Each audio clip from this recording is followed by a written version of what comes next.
All right, guys. This is your boy CL. I got my little white buddy with me, Bryce Ward. This is another edition of the Hardwood Nation's Flagrant 2 podcast. What's up, Bryce? Not much. How you doing, man? Man, I'm doing good, man. Sorry about last week, bro. What happened? No biggie. I We back and better than ever, though, right? hope so. All I don't right. know how good our quality is, but we're trying. What you mean quality? What you talking about, man? We got ESPN type quality. We got that ABC Disney type quality. You know what I'm saying? Yeah, sure. Yeah. Hey, you got to believe it, right? You might as well. Okay. So hey, here's something I didn't think that we were gonna actually say, but the NBA playoffs starts tomorrow. It starts Monday. How you feel about that, brother? Are you excited? I am excited. Hopefully I'll get to watch more playoff games than I have of the regular season bubble games.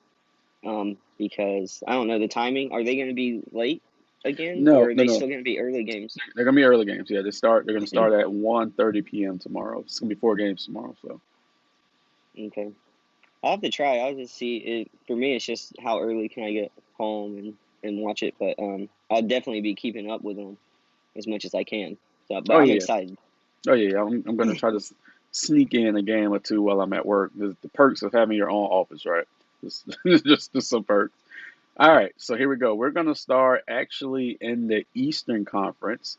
So I'm going to read the teams out 1 through 8, and then we're going to go into those matchups. So number one was the Milwaukee Bucks. Number two was Toronto Raptors. Number three was Boston Celtics. And then number four was the Indiana Pacers. Then you had the Miami Heat at 5, the Sixers at 6, the Nets at 7, and the Orlando Magic at 8. So a couple of things happened in the bubble. We had two teams switch positions. The Magic fell to 8, they were 7. The Heat fell to 5th, they were 4. So those are a couple of things that changed since the bubble started with the 8 seeding games. So the 1 and 8 matchup, the Milwaukee Bucks versus the Orlando Magic. How do you feel about that? Um, well, it's it's number one versus number eight, and even though I'm a big Magic fan, I'm not like I don't know. I'm just not expecting the Magic to be able to do much against the Bucks, and Mm. I can't really remember like we were talking before the season split on the games, but without Isaac and just adding to the size of the team, no Bamba, it's just going to be really hard for the Magic to deal with that team. And it seems like I don't know, like this should be more of Giannis's year to really see how far he can go. Like this is the year. So to be the first round matchup against them, I know we're going to be competitive and I know we're going to play some good basketball, but I'm not expecting like a lot, like maybe one game or something Yeah, that the Magic can pull off. But I'm expecting Milwaukee to pretty much handle it the way they should handle an 8 seed, being the number 1 seed. So not expecting too much out of the Magic, but I'll still be interested to see how they play against them in that setting. got it. Okay. Yeah, this could be Giannis's year, but I will also say this will be his toughest year based on the matchups I see happening. I also think this is going to be the last year that you're going to see the Magic team is currently constructed. I think this is going to be the end of the road as far as their starting five, their starting unit that's been together for a little while now. If you think about it, I Hmm. think this is going to be the end of the road. You're going to see some changes in the off season with Orlando because I just don't see them getting better to hitting that next step with the current roster that they have now. Milwaukee in 5, I think, on that one. All right. So the next matchup, bracket wise, is going to be the Indiana Pacers and the Miami Heat, the 4-5 matchup. I can tell you they split the season series. I believe it was 3 games to 1 Miami. I know the Pacers won the last game. It could be 2-2, but I think it's 3-1. Um, what do you think about these two teams? This is going to be more of like a dogfight. I feel like it's going to be a scrappy game series, especially with Butler and the Miami Heat like attitude just in general. But um, Indiana, I feel like presents a pretty good matchup for you guys. Like So, and like we were saying already, they've played pretty competitively against you guys all season, whereas sometimes the Heat have been like almost looking better against specifically better teams than some of the other matchups they've had. Like you said they match up well against Milwaukee before and things like that, but Indiana is just a different style. So I don't know how that one's going to go. I think it could go to like 6 or 7 games just because I think they're going to go down to the wire. I think the matchups are pretty consistent like throughout the lineups. So I'm excited to see some of those games. Yeah, See what they do with Butler. both teams are dealing with some injuries, but the loss of Sabonis for Indiana is going to be huge. I think this is Bam Adebayo's series to really shine. There's talk that he might win the NBA's Most Improved Player award. So this would be a great series for him to shine with Sabonis being out with a foot injury. Um, the Heat has a favorable record against all the top teams in the Eastern Conference. We've only lost like 5 games all year against all those teams combined. Boston, Philly, Milwaukee, Indiana. It could be 6 now because I know we lost a trash game. We didn't like play our starters or nothing, but we lost a trash game against Indiana the other night. Um, I think it'll go 6 because I respect what Indiana can do. I respect Nate McMillan, who just got a contract extension. Thank God. He is the most underrated coach in the NBA. But yeah, I think Miami's going to pull away in 6. So the bottom. What Oh, go I ahead. wanted to ask you real quick about that kid that got hurt for the Heat the other day. Do you Mhm. know how long he might be out? It Was was it a Derrick Jones? it was a neck strain, so he might miss 1 game, but he'll be back. Uh, it just It, looked kind of rough. Yeah, yeah, it looked nastier than it was. So the bottom of the bracket in the East is just the way the brackets are laid out. You have the 3-6 matchup, which is going to be my favorite matchup: the Boston Celtics going up against the Philadelphia 76ers. This is the dog fight for me. But what do you think about this one? For me, this is the most interesting first round matchup in the Yeah, East. Like yeah. for me, this is the main Eastern matchup I wanted to talk about. There's no Ben Simmons, but um, Embiid is like he needs to prove himself. Like I Mhm. know people think maybe he already should have or he has in some way, but not to me. Like I need to see more. And if Philly, I think, wants to win that series, he has to really step up. Um, but I'm excited to watch that one. Boston is playing well. Um, I've always liked Kimba, and I always forget Tatum. Mhm. Jason Tatum. Um, yeah, yeah. I mean, that Boston team is just really unique to me. Like, um, it's hard for me to like get my point across, but I'm excited. That's the one matchup I'm most excited about in the East, and it is going to be a lot of back and forth. Whatever Embiid does is going to, I feel like, kind of sway the Philly team and morale. But can he hold up? Can he like stand up to the pressure and deliver? We'll see. But the Boston team just seems like it's more of a team dynamic, and it's more everybody putting in, even though there's some unique players there. But the Philly, I think, is weighing heavily on Embiid, so I'll be excited to see what both teams can do.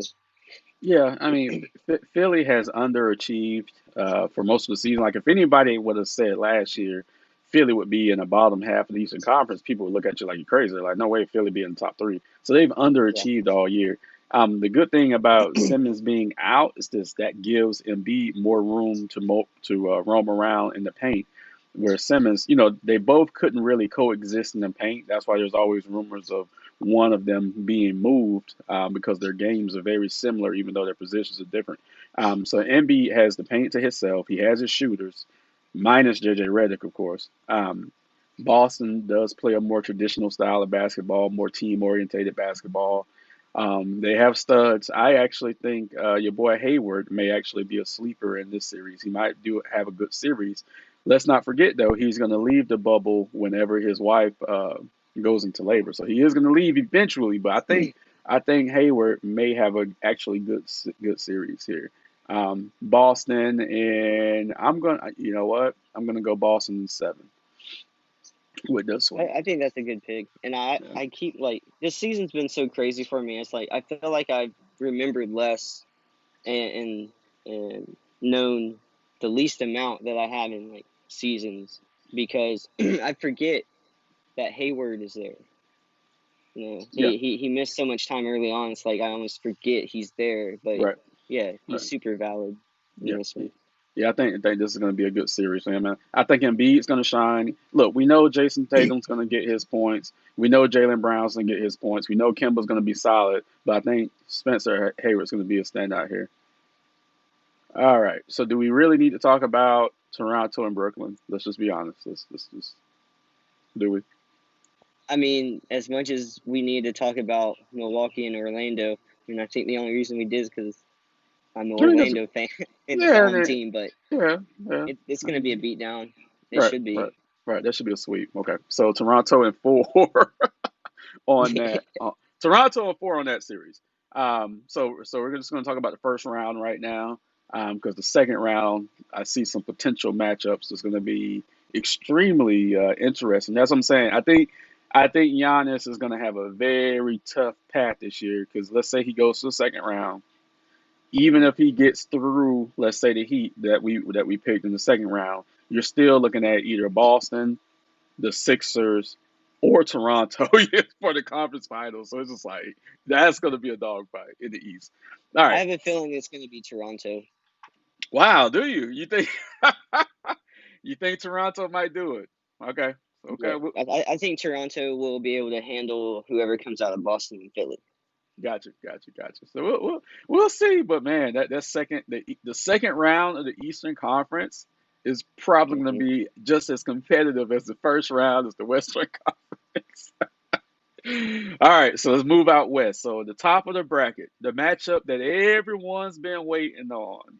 Your boy, Dame Dollar, who does nothing but drop dimes, got the Portland Trailblazers into the playoffs. So let's talk about Dame. And Dame has had he's had a fucking fantastic week since the beef with Paul George. How do you feel about Dame? I know that's your boy.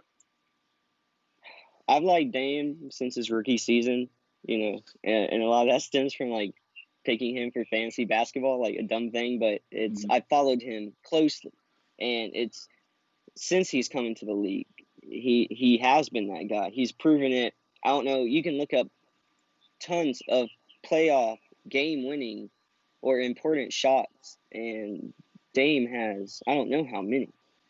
It's they're like they're like the dog that's backed into a corner, so they're you just know they're gonna fight. Like I don't know if they have what it takes, like to win a 7 game series against the Lakers, but the Lakers didn't. I don't know. I wasn't paying attention to like minutes and how they were playing, but I don't think they had like a great bubble. They didn't. Like They had a horrible I bubble. yeah, so I think there's definitely some worry there, and Yeah. with the confidence that Portland has right now, Dame basically just imposing his will, doing whatever he wants, and everything is dropping right now. I saw a ball bounce off a guy's arm and into the basket, and I was like, okay, okay, I guess this is how it's going. Like the basketball Yeah. gods have just like blessed Yeah. him, That's it. and everything's working. But Yeah. that he can lead them. He can lead them completely on his own, and that's not counting Melo, Mhm. who we've talked about for a long time. The fact that he wasn't on the team was ridiculous. Like everybody, or I don't know, it seemed like a lot of people were talking about how he was like washed, and we never really bought into that. No, no, it was And bullshit. and he and he's proven, and he will prove it in the playoffs even more because that's really where I feel like he feels like he does belong. Yeah, yeah, And going up against LeBron and stuff, you're gonna get. I feel like you're gonna get his best effort no matter what, anyways. But he can hit shots too, right, and right. so depending on how LA decide to D up Lillard, because we've seen LeBron be put on people before to shut him down. And so they might do that. They might try something like that down the stretch if Portland gets too hot. But if you do that, you leave Melo open, and it's not like he's missing stuff. So that is just going to be fun games, I feel like, no matter what. But LA better watch out, because like the confidence and the team morale for Portland is at a team like all-time high, it feels like. And Dame is delivering like we've seen only a few times in NBA history, period. I mean, he was like the first player since Wilt to drop 3 60-point games in the season. He dropped 40 in the fourth the other night. Like, he's got like the hottest hand I've seen in a long time. So that will be one of the most fun series to see. And I don't really know where to pick it. Like, probably Lakers in 7 or something like that. But I think they're gonna get to like the end of the series. It's not gonna be easy for LA at all. So. They're gonna catch. So they're gonna catch the most hell that championship LeBron has ever caught. And this is why I say that. There is no one in the Lakers backcourt that can do anything with the combination of Dame and McCollum. Period. The Lakers' strength are LeBron James, Anthony Davis, and some people say Kyle Kuzma. The Lakers' strength is their front court. Their backcourt is about to get annihilated, exposed, everything. Like, no one on that team can guard Dame. Period. No one. So this is going to be a powder keg for the Lakers. Like, this is their worst case scenario. And some people have picked Portland to beat the Lakers. Like, they're like, the Lakers wanted no part of Portland. It was just a matter of if Dame could get Portland into the playoffs. It is But going to with be a that tough said, series. no one can. I didn't mean to cut you off. No one No, can you're good. guard Dame though. So it's like, do you just let Dame eat and make sure nobody else gets anything? Well, here's the Because thing. Portland does have shooters. You have McCollum, you have Melo, you have Gary Trent Jr. who is rising. I watched his dad play years ago, and I see this kid play. He plays different from his dad, so I smile every time I see him play. He's been knocking down big shots for Portland. And then Nurkic, Jesus Christ, he's been beasting since he's been back. So it's just like, okay, they didn't have him last year, and they got to the conference finals. Now they have him back. You get what I'm saying? And if you need 6 fouls and 7 rebounds and 3 blocks, put Whiteside in. Whiteside can actually combat some of the Lakers' big. So defensively, offensively, he's shit, but defensively, he can combat some of the Lakers' big. So all around, this is match up hell for the Lakers. Um, it's going to be an what's your exciting. pick? Oh, I can't right now. This is Come going to on, be. It's going to come be on, an you gotta take a exciting. guess. I think the Lakers get clipped. I knew you picked it. I knew you would pick Portland. I knew in 7, or 6. 6. And here's why. Here's why. Here's why. This is the bold prediction. Here's why. You're not in LA. You're in a bubble. So where the Lakers could feed off a home crowd with home court advantage, they don't have that now. And I just don't think they're solid enough right now. They've played shaky basketball since they've been in the bubble. And I can't quite put my finger on it. LeBron James has even said, he said this week, he was like, something's quite not right with us. Like, he, look, Anthony Davis is a star. He should be the number one option on that team. I don't think Anthony Davis is going to be that effective in this series. So then, once again, it's going to fall back on LeBron. At 35, can he do it? Can he put this team on his back and carry them like he has in the past? That's the question. So far in the bubble, it's been hit or miss. You've had good LeBron, bad LeBron. You've had good Anthony Davis, bad Anthony Davis, right? So it's just like, I don't, I don't know. But Portland is 6. That's just it. I can't. Just Portland is 6. Clown me all you want. Portland is 6. I don't care. I Is don't that the care. most That's bold prediction you make in the this first week. round? This week, yeah, Yeah. yeah. You already know what my want for next week is. All right. So now we have my favorite one that makes me smile. Houston at OKC.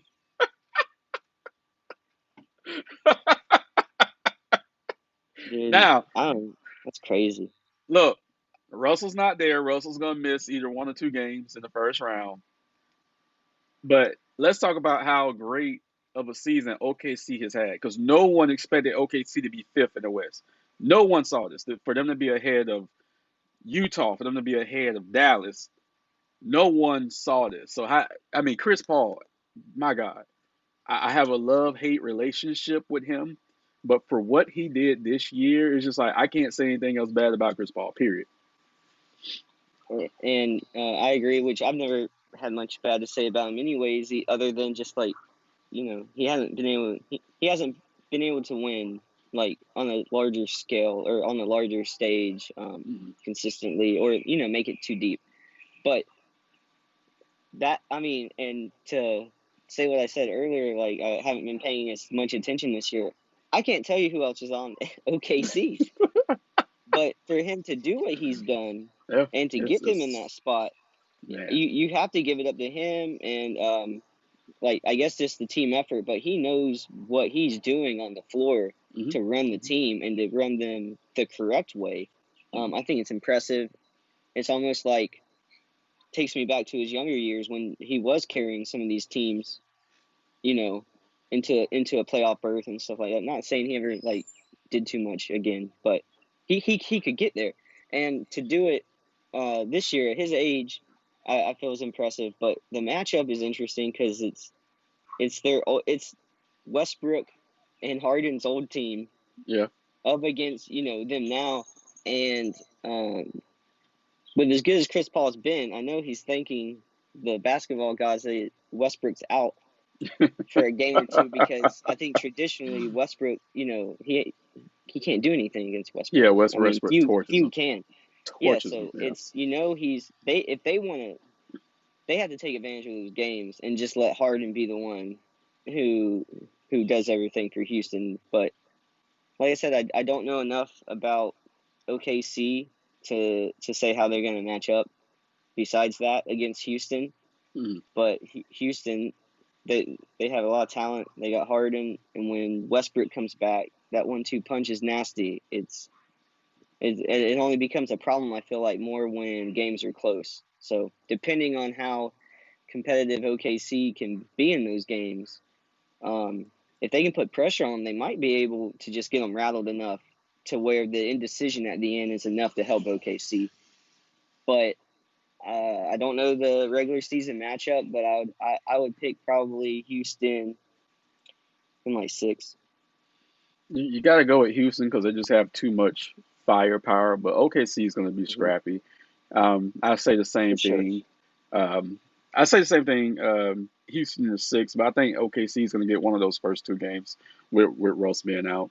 They have to. They absolutely have Yes. to. But kudos to Chris Paul because he didn't even want to be there. He tried to work his way out of there, before the season started, and then he, once he figured out he couldn't go anywhere, man, he embraced that role. So kudos to Chris Paul, man, because he could have gave up on the season, right? He could have just been there like, I'm just gonna get this check and not give a shit, and he didn't do that. So kudos to him. All right, so bottom of the bracket in the Western Conference, the next matchup, which is another surprise for you that I'm gonna drop. We have Denver at number 3 going up against Utah at number 6. So both teams play very similar style basketball. Both teams have very adequate guards and very good bigs. How do you feel about this matchup? This one is like one of the bigger toss-ups to me, and this to me was like the least interesting matchup. Hmm. Not saying it won't be some good basketball, but it's just the least interesting. Hmm. This is a throwback series. This is going to be like a 1990s playoff series. Yeah, Yeah, and for good, it's gonna feel that way. yeah. It's gonna be crazy. I don't really what Utah's got. What's their? I always forget their Gobert. They They still got have him, Gobert and Mitchell right? are the standouts Uh, on that team. Mitchell. I mean, he's just one of those young guys that's fire right now. Mitchell, Booker. What's the guy for Job Moore? Yeah, John Morant. Yeah. Yeah, some of these young guys, they just remind me a lot of each other, but they're all ballers. They play well. It's I'll be interested to see how like Gobert can put up some I guess like paint defense and see how they handle Jokic Hmm. and see like just I don't know. I haven't seen them play against each other, but the matchup seemed like it would be interesting. Like the offense flows through Jokic, so or They at had least a that's fire game the other night. It went to double overtime actually between these two teams. So I was lucky enough to catch that. what'd you take away from that? Because I didn't get to see that, and like I said, I don't know as much about these two teams.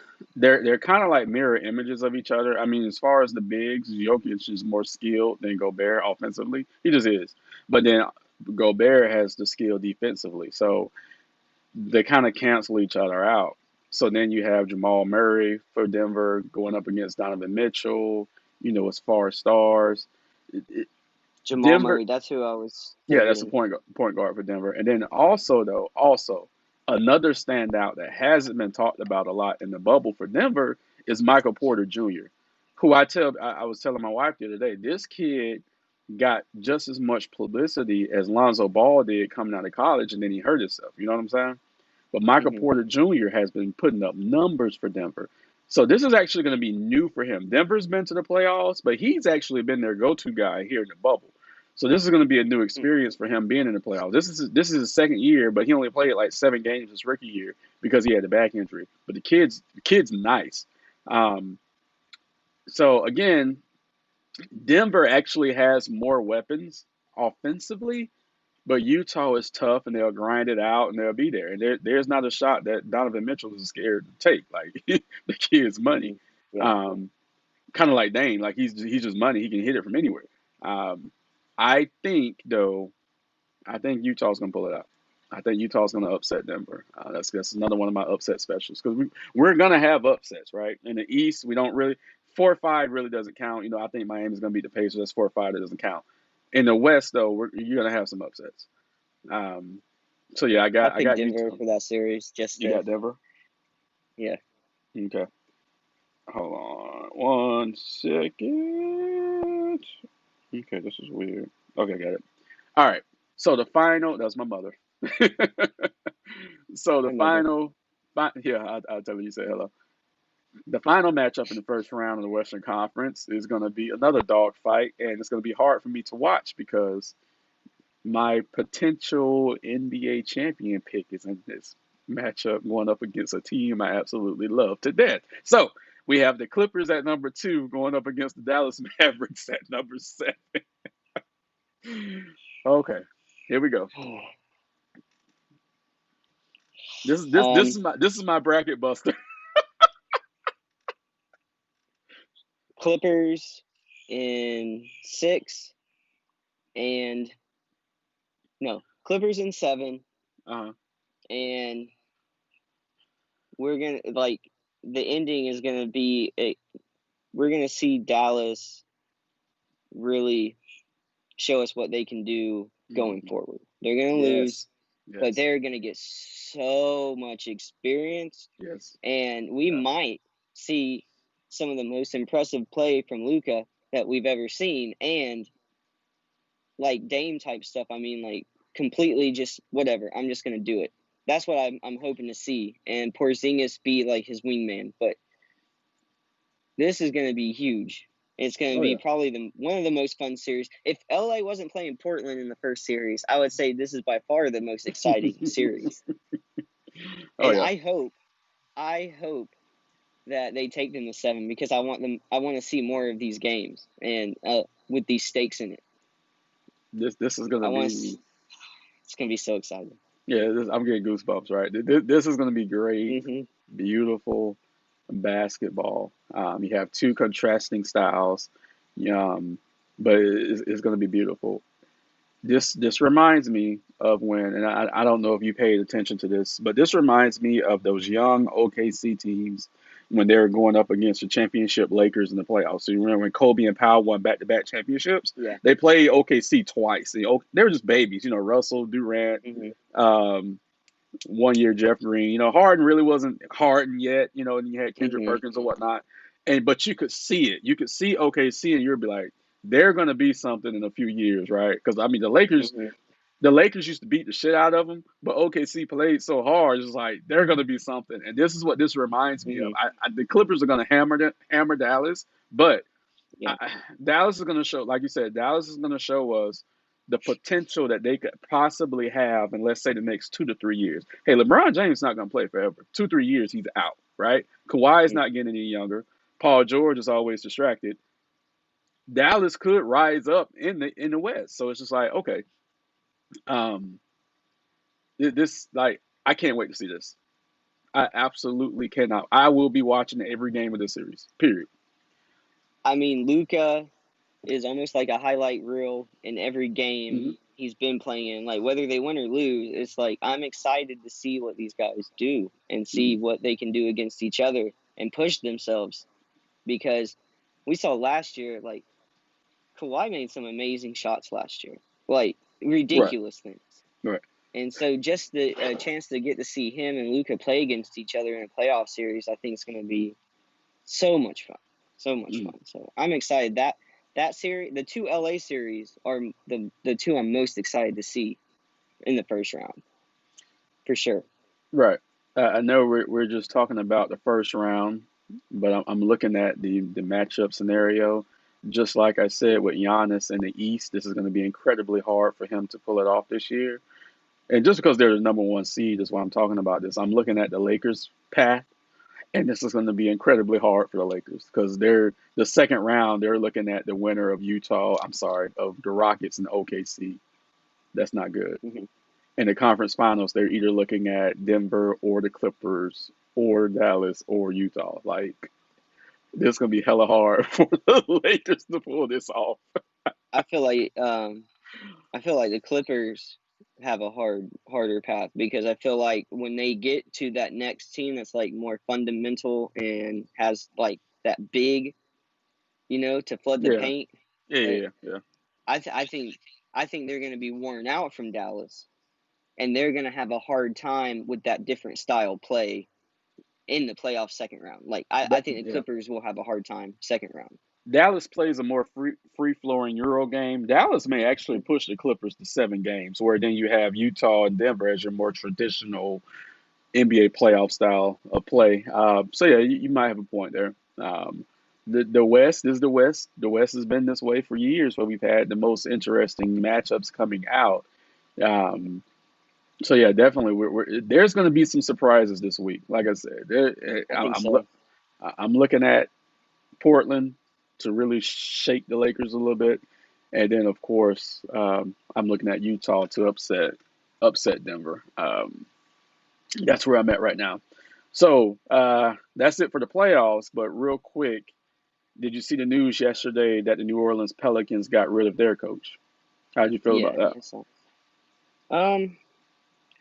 Well, I don't know the coaches as well as you do, so I don't know who's always so I guess deserving to stay in spots. I don't keep up with that part of Hmm. it as much, but based on like the caliber of the team, what they had, and um, I guess where they were trying to position themselves in the season to make a run for playoffs, even without Zion. I don't know if he was deserving to be fired. Um, I don't know the locker room dynamic though. I don't know the management dynamic there with that team. So I can't really speak on it completely, but like based on what I'd seen and what I do know, I'm not so sure the guy deserved to be fired from that position. I'd probably at least given him, if you weren't happy with it, at least another season to see what he could do, you know, with a healthier team or with a healthier Zion at least. Right. No, Um, this was it was more of office politics, which sucks. So it's not to say that Alvin Gentry did a bad job. He didn't get Zion until later in the season, so now you have to work him into the actual rotation, see who plays well with him. Let's be honest, Zion's not the best player defensively either, right? So mhm. Gentry's not a defensive coach, but there is one point where the New Orleans Pelicans was leading the league in scoring, like they were they were blowing teams out of the water. But what this is Cleveland's old GM, who's now the Pelicans GM. He didn't hire Gentry. Gentry's contract is up, so he's like, okay, I'm not gonna renew you, even though you've been with us for 5 years and have dealt with injuries and the loss of Anthony Davis and all that mess, right? We're not gonna give you another year to prove yourself. I'm just gonna bring my guy in. So that's what this is about. So a little unfair for Gentry, but he still might find a spot somewhere. We'll see how it shakes out. I was just surprised that they did it so soon, if that makes sense. Like, wow, y'all just really Mhm. jumped on that, right? If he would have made the playoffs, they probably would have still did the same thing. So it's just like, it's stupid. Yeah, Just a I got you. stupid office politics deal, right? Um, but yeah, so because I'll say this, and then that'll be the end of that conversation. I don't think there's another coach out there who can get more out of New Orleans right now as they're currently constructed. They have to revamp that team. Mhm. Zion did say this week that he's gonna fix his body. I'm paraphrasing, but he said he's gonna work on his body. We all know I he saw needs that. to, yeah, he needs to drop some weight. We all know that, so he's gonna work on that. Um, so we'll see. The Pelicans have a lot of potential. They have a lot of young players on that team. They just They have do. to they have to shuffle some things. And actually, they could call the Magic, and you guys could work something out and exchange a couple of pieces there because they have some players that can help you guys out. You guys have some players that can help them out. So I wouldn't be surprised if we saw that. Gotcha. Yeah. We'll see. It'll be an interesting off season after we see how things pan out. Oh yeah. It really is. So the playoffs start tomorrow. I'm excited. I'm gonna be texting you all week. Hey Bryce, look at this. Look at that. Look at that. You know what I'm saying? Oh yeah, for sure. Um, we're gonna go ahead and wrap this thing up, but I do want to say that Hardwood and the balls in our court lost someone near and dear this week. So Cortez, we're thinking about you. All our hearts and prayers go out to you right now. We love you, and I know Kevin looking out for you as well, brother. Um, so that's it for this week of the Hardwood Nation's Flagrant 2 podcast. All right, brother. Thank you. Have a good one, man.